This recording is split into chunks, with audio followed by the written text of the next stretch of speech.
दोस्तों नमस्कार। स्वागत है आप सभी का एक बार फिर से।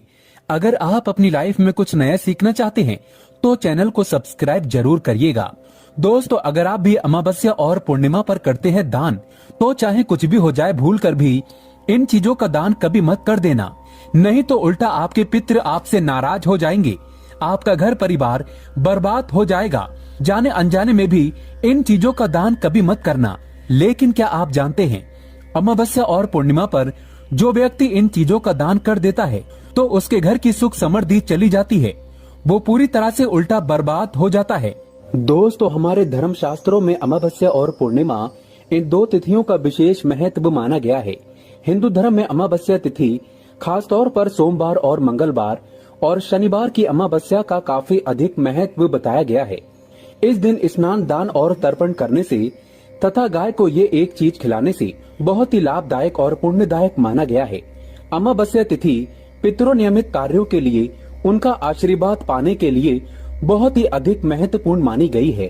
दोस्तों दान करना आवश्यक है। दान के बगैर ना तो आपका भला होगा और ना ही किसी भूखे प्राणी का। दान करना हमारे जीवन में उतना ही जरूरी है जितना आप बाकी कार्य करते हैं। शास्त्रों में कहा जाता है कि मनुष्य को अपने पूरे जीवन में कम से कम 2 बार गुप्त दान अवश्य करना चाहिए, इससे नरक नहीं जाना पड़ता। दान सर्वश्रेष्ठ, मंगलकारी और आपके लिए बहुत ही शुभ माना गया है। परंतु क्या आप जानते हैं कई वस्तुएं ऐसी हैं जिसे आप दान नहीं कर सकते, जो कि भगवान शिव बताते हैं। ये 6 वस्तुएं ऐसी हैं जिसे आप दान नहीं कर सकते। साथ में हम ये भी जानेंगे शिव महापुराण के अनुसार वो कौन सी वस्तुएं हैं जिनका दान अगर व्यक्ति करता है तो कैसा भी दुर्भाग्य क्यों ना हो, कैसी भी तकलीफें क्यों ना हो, निश्चित रूप से दूर हो जाती है। दोस्तों आपसे एक विनती करते हैं कि चैनल को सब्सक्राइब जरूर करिएगा और इस बेल आइकन को जरूर दबाइएगा। कमेंट बॉक्स में सच्चे दिल से लिखें ओम नमः शिवाय। महादेव के लिए एक लाइक तो बनता है। दोस्तों पहली चीज है नमक। सोमवार के दिन नमक का दान करने से दुर्भाग्य और गरीबी या फिर जो परेशानी है वो दूर हो जाती है। यानी नमक का दान आपके समस्त दुर्भाग्य को दूर करने में सहायक है। नमक का दान करते समय आपको एक बात का ध्यान रखना आवश्यक है, नमक डेले वाला होना चाहिए जो हम आपको दिखा रहे हैं। दरअसल ये साबुत नमक होता है। ये एक प्रकार का नमक ही होता है जो गोल गोल होता है, जिसे साबुत नमक कहते हैं। वो अगर आपको मिल जाए तो उसे अगर आप दान करते हैं तो वह सर्वश्रेष्ठ माना जाता है। पर पैकेट में जो नमक मिलता है जिसे आप भोजन बनाने के लिए इस्तेमाल करते हैं, वह नमक भी आप दान कर सकते हैं। नमक का दान सर्वश्रेष्ठ माना गया है।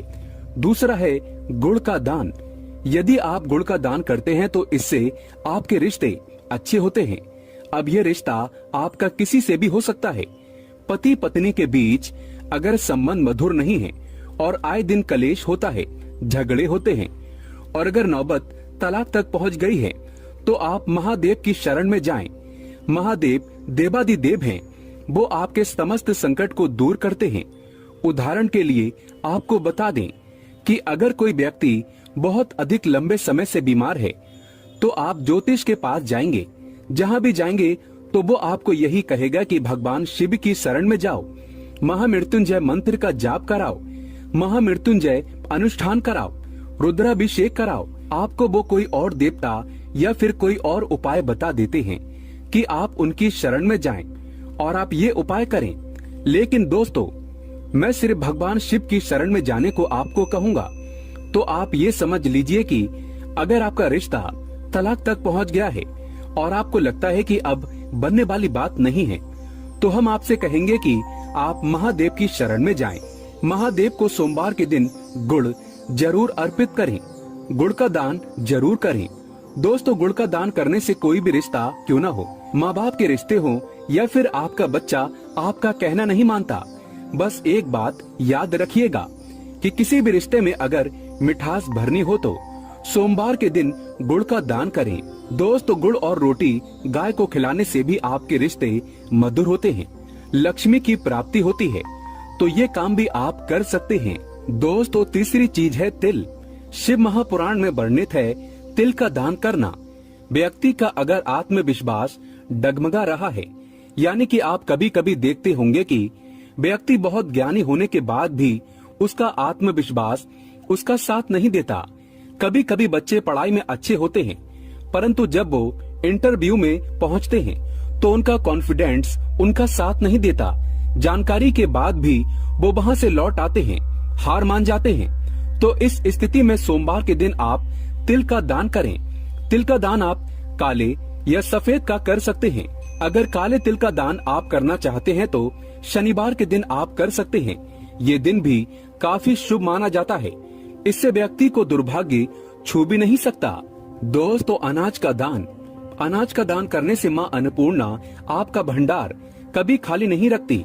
जैसा कि आप सभी लोग जानते हैं कि माँ अन्नपूर्णा शिव शक्ति अर्धांगिनी है, माँ जगदम्बा स्वरूप है और उन्होंने भगवान शिव को ये वरदान दिया था कि जो व्यक्ति अन्न का अनादर नहीं करेगा उसका अन्न भंडार कभी खाली नहीं रहेगा। तो इस बात को आप कोई छोटी सी बात मत समझना कि अन्न भंडार खाली नहीं रहेगा। आपके भंडार खाली नहीं रहने का अर्थ ये है कि आपका घर धन से भरा रहेगा और ये दोनों चीजें